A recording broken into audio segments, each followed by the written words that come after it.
The cost of living is still on the rise, and politicians say they want to help us, but they just don't agree on how to do it. The Saskatchewan government has unveiled a number of measures, including increasing the amount of money a person can earn before paying provincial income tax. The opposition's been asking for breaks at the gas pumps and at the grocery store. For the latest on affordability measures and the rest of this week's political news, we've reached our panel. Adam Hunter covers politics for CBC Saskatchewan, and Murray Mandryk writes a political column in the Regina Leader-Post. Morning, guys. Good morning. Adam, what's being debated when it comes to affordability this week? Well, there isn't much debate when it comes to the Affordability Act that you outlined there. The opposition has agreed that they're in favor of the measures that the government took. There's about 13 in there. We're in the throne speech or in the campaign, indexing income tax, a lot of exemptions for different things, for different categories, and things like, home renovation credits. Where there is some disagreement, though, and that bill's passed, where there is some disagreement is when it comes to what the NDP is pitching, which is, again, suspending the fuel tax, 15 cents for 6 months, and also removing PST on grocery items. And we had a show and tell the other day with Trent Walderspoon with a table full of groceries, things like rotisserie chickens, fruit platters.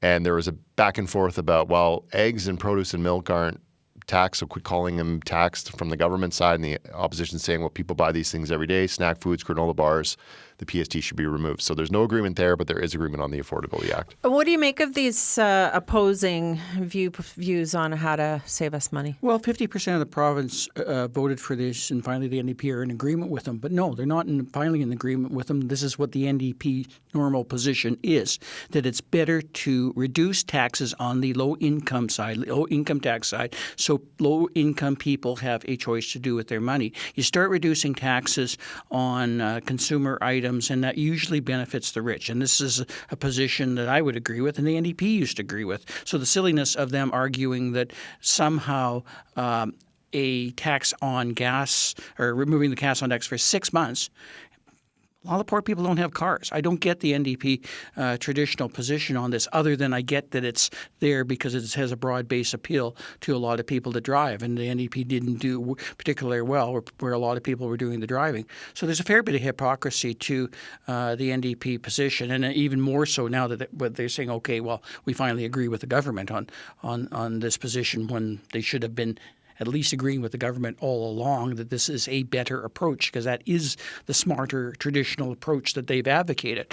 I don't know how much rotisserie chicken the Witherspoon household can possibly eat, but it is a prepared food, and we don't tax restaurant meals because it's seen as a luxury. There's always going to be these little decisions having to made. And once again, at one time the NDP used to agree with them. This is nothing, I think, on the part of the NDP more than popular appeal. This is what the public voted for, and to be quite frank, a way better package than the alternative. Now, what they do with that money that they save or collect on these taxes is another matter. So enter the provincial auditor on some of the matters wasted. Yeah, let's talk about that, Adam, and what you heard from the auditor this week. Yeah, two big ones. There's a lot in that report, but the ones that got the most attention were hotel rooms that social services paid, and that got under the spotlight with Gary Graywall. I know Ted's been talking about that in the news. The NDP's been trying to compel Gary Graywall to come forward. They're beginning shut out on that. But the auditor found that the pilot project that the government brought in the wake of all this, which was to put some blocks of rooms aside at a couple of places to shop around for prices, that they haven't been tracking this in a way that shows, was it working? Is it better or worse? So that's one of the suggestions the auditor has. If you're going to do this pilot project, you should do it to track some data and find out if it works or not. The other thing that stood out in the auditor's report is this, and got a lot of attention in the House, was ownership of farmland and whether it's foreign or not. And there was a bit of back and forth there with the new ag minister, the premier, and the opposition leader. And this guy too. And this guy as well. Yeah, we'll get into that in a second. The thing that stood out to me from that was that the Farmland Security Board that oversees this, the auditor found that in half the cases they looked at, they weren't checking for declarations of ownership. They're also in Saskatchewan, it's after the fact. So you go check after the fact, and the auditor found that you're not doing this in a timely enough manner and thorough enough manner. And the third thing was, if you're actually found someone that was in violation of any of these things, there's no escalation procedures to fine or penalize.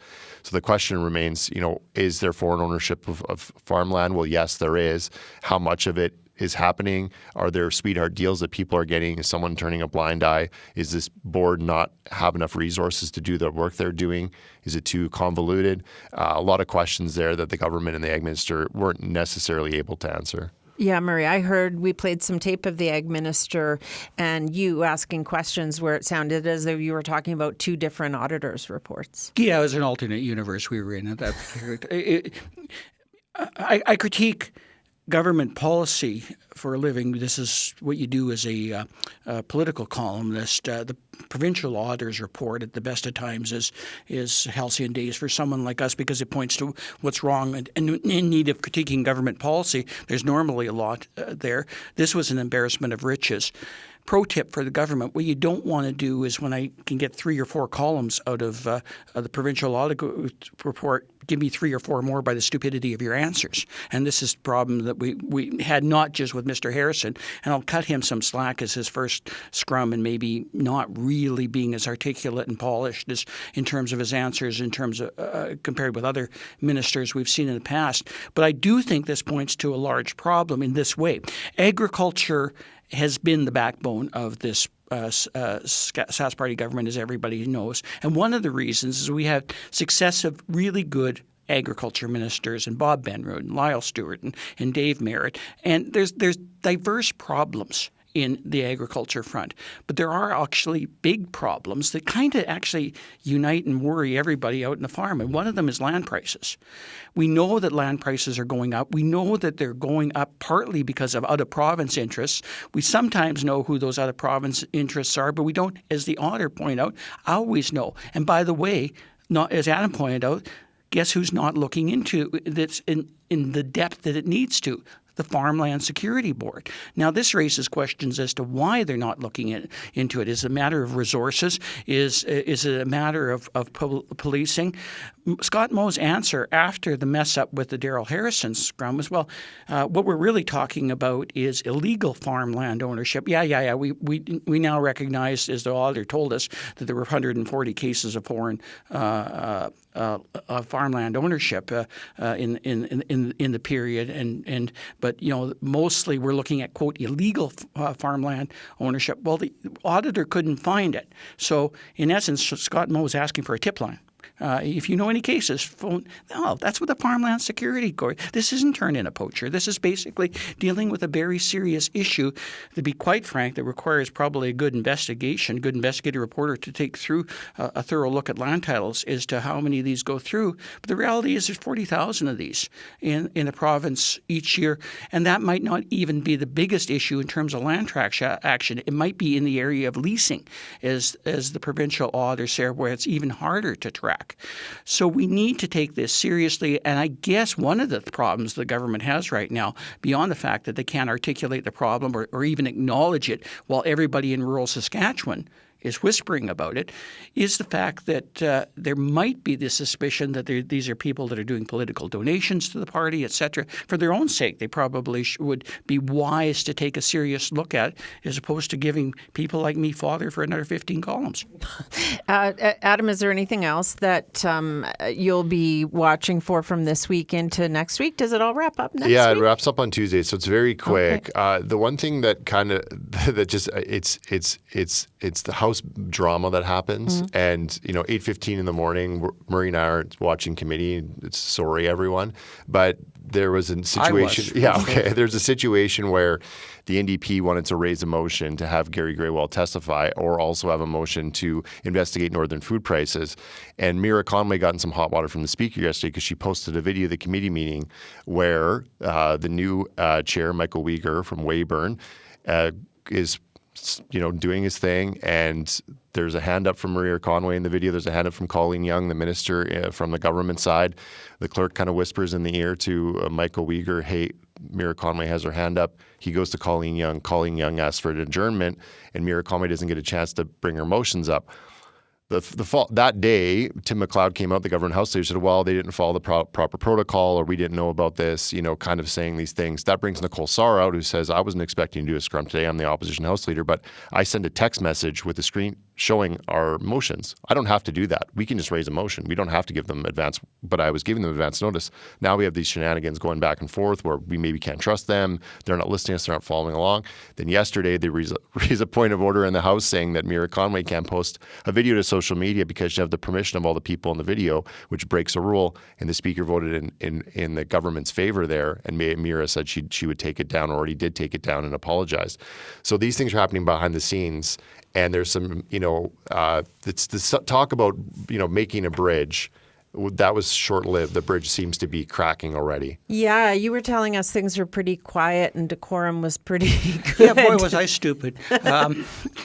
New beginning. Same old stuff, but a new beginning in which we can't set a precedent unless, of course, the precedent is that MLAs can't post videos of them in public committee meetings, TV videos that are otherwise being shot for whatever reason. I don't know. I suppose it catches their spirit and they don't go to heaven. It's just ridiculous. Like, somebody else will post it on social media. And oh, by the way, if you're moving this, that MLAs can't post videos of their own damn meeting, you're setting a precedent.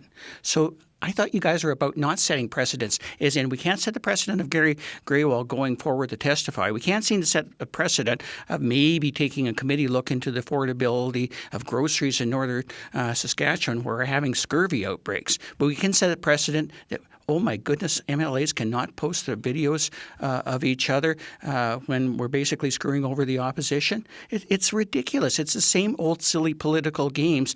Sans Jeremy Harrison sitting quietly watching his phone and not looking up. And we have a speaker that's being horribly naive in terms of this, and that might be the kindest thing I can say about him. It was a bad ruling and a not very thoughtful ruling. If he chooses to have any credibility, he's going to have to start ruling against government silliness at some particular point in time, because we're right back a week into the session back to the government silliness, and it's in the House. It extends outside the House, where we have to beg, cajole to get a minister out while they're sitting in the back of the House gossiping with each other because they're, quote, too busy to talk about the provincial auditor's report on housing and social services. We didn't even get to the notion that we have a housing crisis in Regina and there's 500 units sitting in disrepair or empty while people are living in the streets, or battered women are begging to find a place of safety for shelter.